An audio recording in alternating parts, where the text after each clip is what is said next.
Did you know that the greatest empire the world has ever seen, a civilization of unparalleled power and innovation, simply ceased to exist? Today, all that remains are majestic ruins, echoing a power that spanned over 1,000 years. But the story we tell today is about its golden age, the Pax Romana, and how its very size and success became its eventual undoing.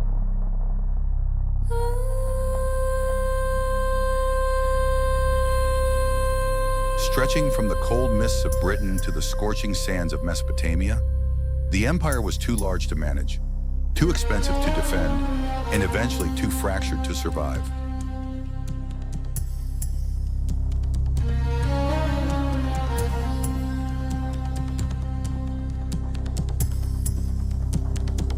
This is the 13-minute journey through the complex web of political assassination, economic strain, and relentless invasion that brought the ultimate superpower crashing down. Let's begin.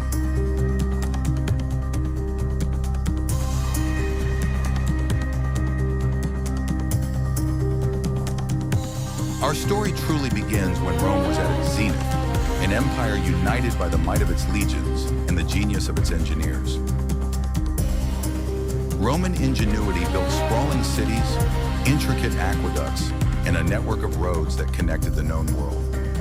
This was an age of unprecedented peace and prosperity, the Pax Romana.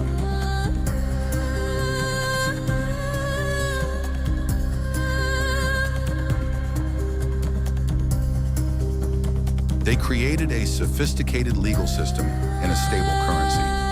This belief in the system was Rome's greatest strength.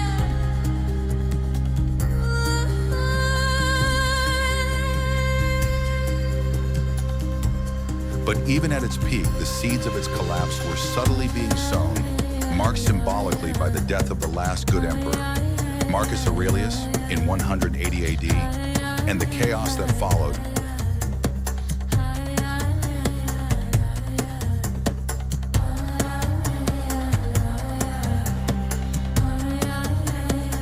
The weight of maintaining the vast military was immense. Military spending, rampant inflation, and the debasement of currency began to hollow out the Roman economy, eroding faith in the money itself.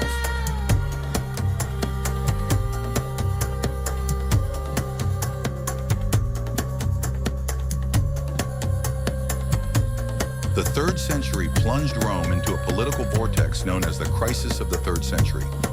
In just 50 years, over 26 different emperors were installed and often assassinated by their own men. This shattered the illusion of stability.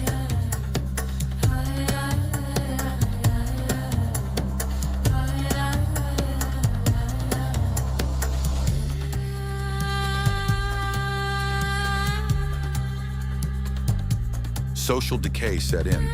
The reliance on slave labor discouraged innovation, vast estates replaced independent farmers, and the traditional Roman values of civic duty slowly eroded.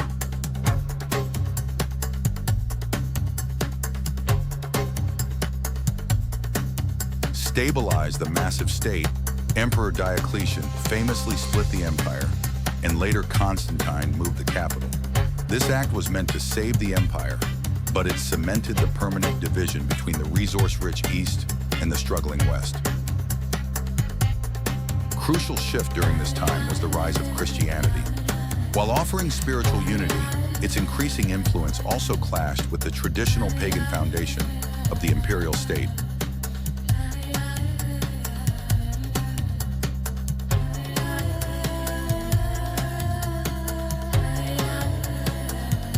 The gap between the ruling elite and the common soldier grew wider. The wealthy retreated into their isolated estates, caring little for the increasingly desperate situation on the frontiers.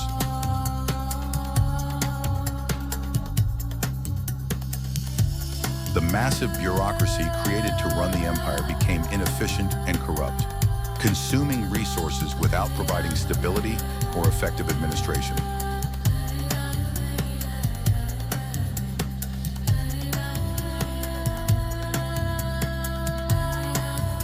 The very soul of the Roman military, discipline and morale, began to crack under the weight of constant warfare and corrupt leadership.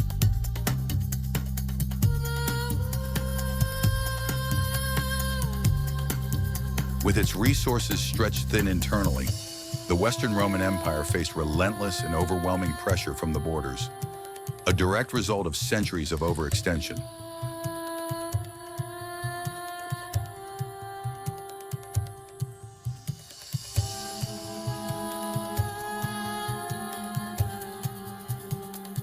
The true catalyst was the arrival of the Huns, pushing Germanic tribes like the Goths and Vandals westward, seeking new lands and safety inside the Roman provinces.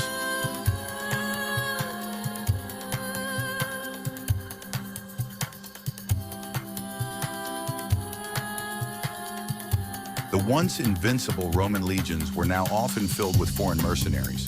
Their loyalty and discipline were questionable, weakening the very institution built to protect the empire. Battles along the borders and deep within the territory became frequent and devastating, not only draining resources, but also destroying agricultural infrastructure.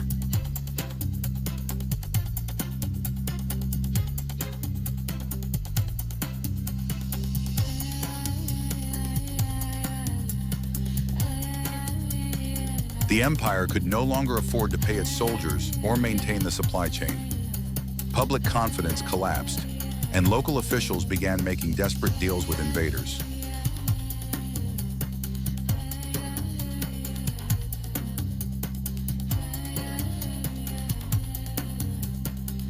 The internal rot had prepared the stage for the final collapse.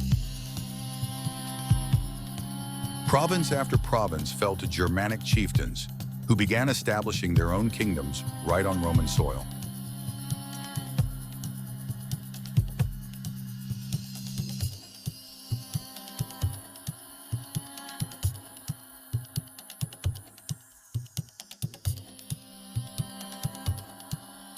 Then the unthinkable happened.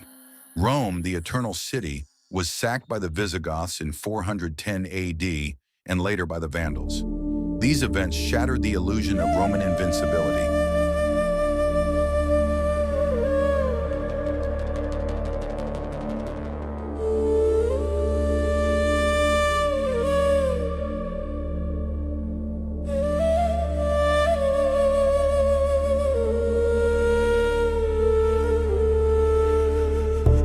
The official end came on September 4th, 476 AD.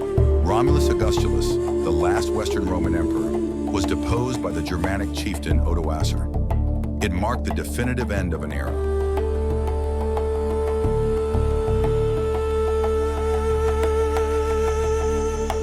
It's crucial to remember that this was only the Western Roman Empire.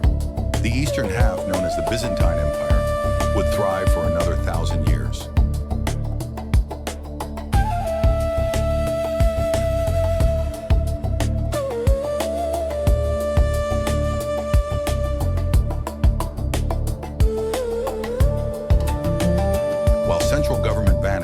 Monasteries and churches saved much of the Roman and Greek intellectual legacy, ensuring its survival through the turmoil.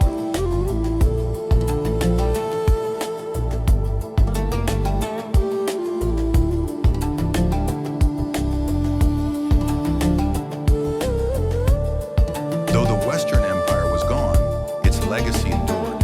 Its laws, language, Latin, architecture, and political systems laid the very foundation for all of modern European civilization. The fall of Rome was not the end of civilization, but a painful transition that led to the formation of the modern nation-states we recognize today. The fall of Rome is not a simple tale of being conquered.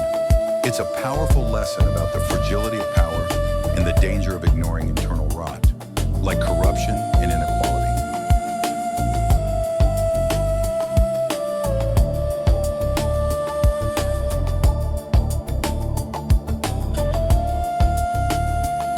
Takeaway is this: when a civilization becomes overly focused on personal luxury and neglects civic duty, military might and wealth alone cannot save it from collapse.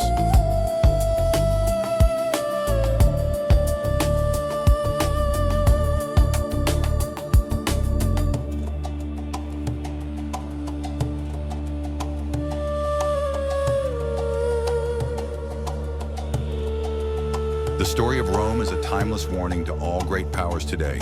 Internal strength, economic stability, and the faith of its people are the most critical defenses.